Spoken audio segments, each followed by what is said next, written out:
Salam dari HKBP Kernolong, HKBP tertua di Pulau Jawa. Sebelum kita memasuki peraduan malam, sejenak kita mendengarkan firman Tuhan. Marilah kita berdoa. Bapa yang bertata dalam kerajaan sorga mulia, Engkau adalah Allah yang maha kuasa, pencipta langit dan bumi. Engkau adalah Allah yang maha baik, yang menjaga, memelihara kehidupan kami dari pagi hingga malam ini. Terima kasih Tuhan atas penyertaan-Mu. Sebentar kami mau merebahkan tubuh kami dalam peristirahatan kami. Tetapi kami mau mendengarkan terlebih dahulu akan firman-Mu yang dapat kami jadikan pedoman dan pelita dalam perjalanan hidup kami. Ampuni dosa kami. Hanya di dalam nama anak-Mu Yesus Kristus kami berdoa dan mengucap syukur. Amin. Firman Tuhan renungan bagi kita di malam ini sesuai dengan bacaan malam Almanak HKBP 2024 Senin 29 April 2024 dari Kitab Yesaya pasalnya yang ke-12 dimulai dari ayatnya yang pertama hingga ayatnya yang ketiga dan yang menjadi pembimbing renungan ayat 2. Sungguh Allah itu keselamatanku. Aku percaya dengan tidak gemetar, sebab Tuhan Allah itu kekuatanku dan mazmurku. Ia telah menjadi keselamatanku. Tuhan sumber keselamatanku. Bapak Ibu, saudara-saudari yang dikasihi Tuhan Yesus Kristus, dalam perjalanan hidup kita di muka bumi ini, mengapa kita begitu gampang dan mudahnya untuk bersungut-sungut? Ketika masalah datang menghadapi kita, kita merasa seakan-akan Tuhan tidak menyertai kita. Mungkin itu dikarenakan bahwa kita memiliki konsep yang salah mengenai penyertaan dan pemeliharaan Tuhan dalam hidup kita.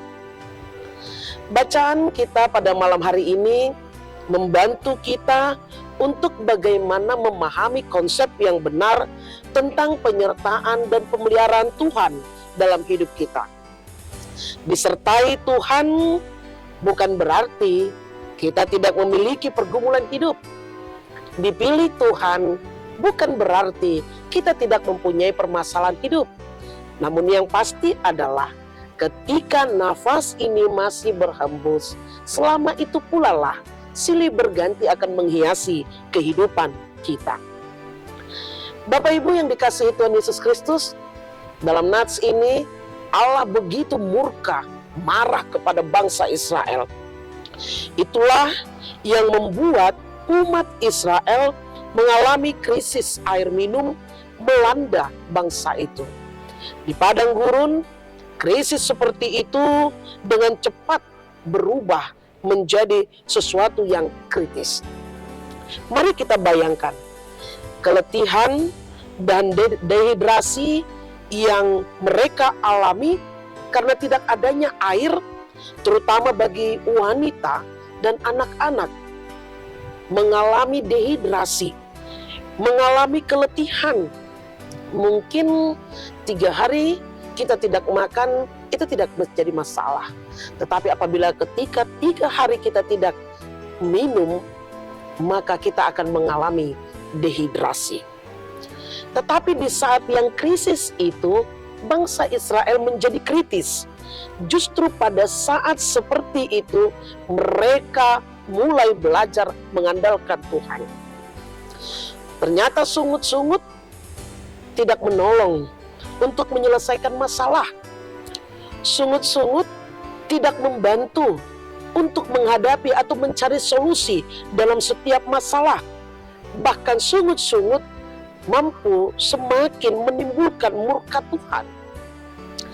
Namun dengan memandang dan berseru kepada Tuhan, bangsa Israel menyaksikan kekuasaan kuasa daripada Tuhan yang mengubah air pahit yang tadi tidak dapat diminum menjadi air yang manis. Penyertaan Tuhan menuntut penyerahan secara totalitas dan ketaatan penuh pada perintahnya. Bapak Ibu saudara-saudari yang dikasihi Tuhan Yesus Kristus, tidak selalu hidup kita sebagai umat pilihan Tuhan berjalan lancar tanpa masalah. Ada waktunya Tuhan mengizinkan krisis melanda hidup kita.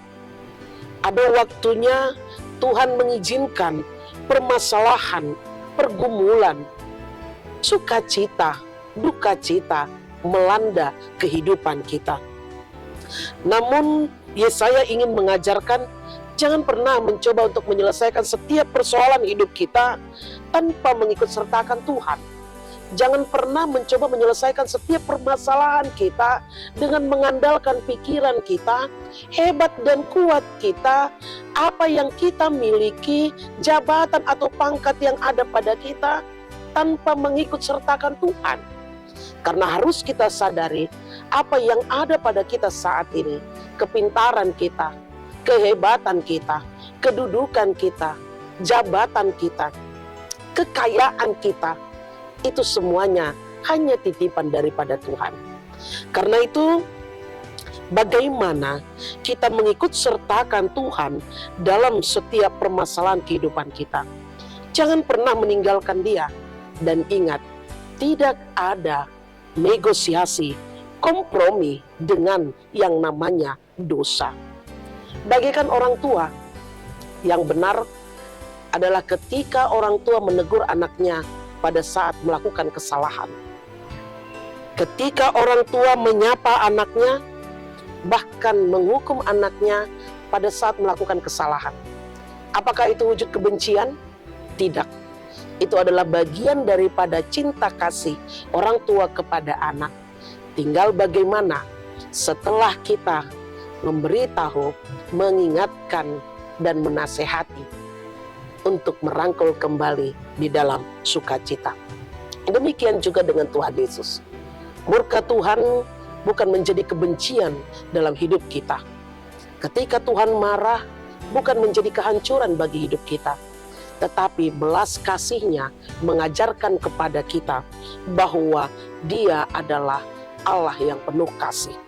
Sungguh Allah itu keselamatanku, aku percaya dengan tidak gemetar, sebab Tuhan Allah itu kekuatanku dan mazmurku, Ia telah menjadi keselamatanku. Tuhan adalah kekuatanku, dan jangan berhenti sampai di situ. Ceritakanlah dan kabarkanlah bahwa Dia adalah sumber keselamatan kita. Amin. Terima kasih Bapa atas firman yang telah kami dengar di malam ini. Biarlah kiranya penguatan yang Tuhan berikan kepada kami untuk memampukan kami menyikapi dan menghadapi setiap pergumulan permasalahan yang kami alami di tengah-tengah kehidupan kami. Baik di keluarga kami, lingkungan kami, pekerjaan kami, dimanapun kami berada Tuhan.